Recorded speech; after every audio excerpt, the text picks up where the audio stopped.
वैद्यकेन योपाकरोतं प्रवरमुनीनां पतंजलिं प्राञ्जलिरानतोऽस्मि।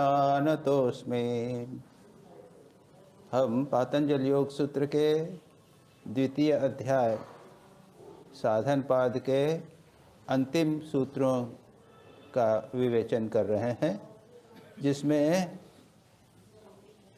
अष्टांग योग के 5 योगों में से जो अंतिम है आसन प्राणायाम प्रत्याहार का वर्णन है। आसन का वर्णन हम कर चुके हैं। स्थिर सुखम आसनम, उसका एक कंडीशन है बिना हिले डुले एक स्थान पर बैठना और सुखपूर्वक, कष्ट नहीं होना चाहिए, टेंशन नहीं होना चाहिए। और कैसे प्राप्त होगा वो भी बताया है।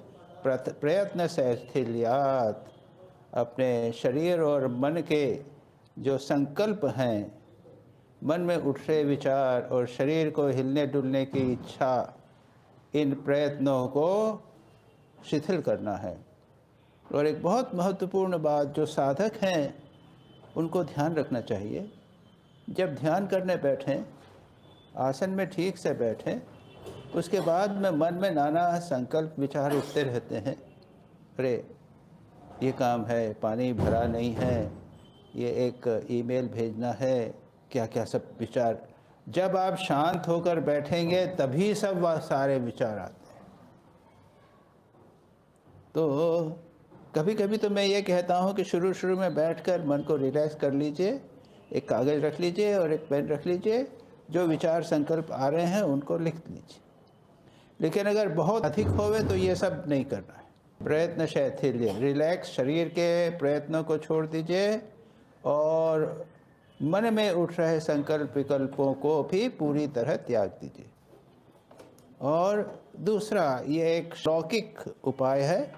और दूसरा कहा था अनंत समापत्तिभ्याम, अनंत नाग का चिंतन करना। अनंत नाग जैसा स्थिर आसन में प्रतिष्ठित और कोई नहीं हो सकता। जिसने अपने सिर पर पृथ्वी को धारण किया है, बिल्कुल निश्चय रूप से बैठे रहते हैं। ऐसा सोचना कि मैं अनंत हूँ, अनंत नाग हूँ, ऐसा सोचना। या फिर अनंत आकाश, सर्वत्र या आकाश परमात्मा जो अनंत सब जगह है, अनंत का उसका ध्यान करना।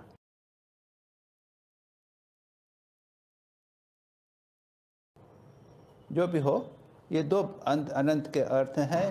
इनसे क्या होता है, स्थिर आसन स्थिर हो जाता है। फिर उसका परिणाम तो दंधाभिघातः, जो द्वंद्व हैं, सुख दुख के द्वंद्व हैं, शीत उष्ण के द्वंद्व हैं, शरीर में कष्ट हो रहे हैं, इनसे उत्पन्न जो द्वंद्व इत्यादि होवे वह दूर हो जाते हैं। आदमी जो है वो अगर आसन में प्रतिष्ठित हो तो संसार के द्वंद्वों के से भी वह बहुत मात्रा में वह मुक्त हो जाता है। संसार में द्वंद्व आवे, शीतोष्ण आवे, सुख दुख आवे, विपत्ति आवे, हर्ष शोक आवे, वो उसका मन ऐसा हो जाता है कि इनसे वह अधिक प्रभावित नहीं होता। बहुत इम्पोर्टेंट चीज़ें। देखिए, अगर हम इसमें प्रतिष्ठित हो जावे तो बहुत लाभ होता है। और मैं जैसा कहता हूँ, आप लोग तो वृद्ध हो गए हैं और इतने वर्षों से यहाँ हैं, आपको कहने की आवश्यकता नहीं। लेकिन छोटे बच्चे जो हैं, तो उनको जब हम प्रवचन करते थे या स्कूलों में जाते थे तो उनको कहते थे, अभी हम लेक्चर दे रहे हैं, बिल्कुल बैठना, हिलना नहीं। बच्चों की आदत है, इधर देखेंगे, उधर देखेंगे, हाथ हिलाएंगे, क्या कर रहे हो, बजाएंगे। एक आदत उस उम्र में क्लास में बैठता था कि क्लास में अगर बिना हिले डुले तुम बैठोगे, तुम्हारे एग्जामिनेशन मार्क्स ज़्यादा आ जाएंगे। यहाँ तक क्या, और ठीक बात है। अगर बच्चों ने इस उम्र में शरीर को साथ लिया तो मन उनका बहुत मात्रा में सध जाएगा और एकाग्रता बढ़ जाएगी। तो त्वतो दंधाभिघातः।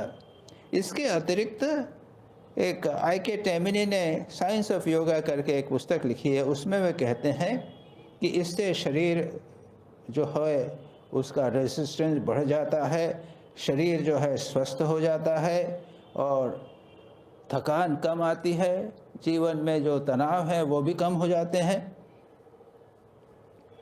और प्राणायाम के लिए फिटनेस हो जाती है। इसके बाद आसन में प्रतिष्ठित होने के बाद में व्यक्ति प्राणायाम के लिए अधिकारी बन जाता है। फिर डेफिनेटली इच्छा शक्ति हमारी प्रबल होती है।